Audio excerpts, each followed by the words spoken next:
आपने जैसे कहा कि गौतम बुद्ध को वो एनलाइटनमेंट कैसे प्राप्त हुआ, लेकिन क्या उसमें उनको ईश्वर भी दिखे या फिर क्या वो ईश्वर में मानते थे?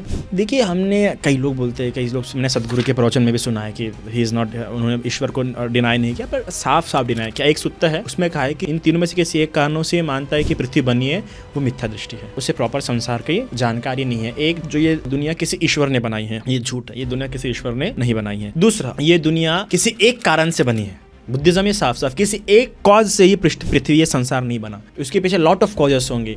कई बार टाइम भी कॉज होता है।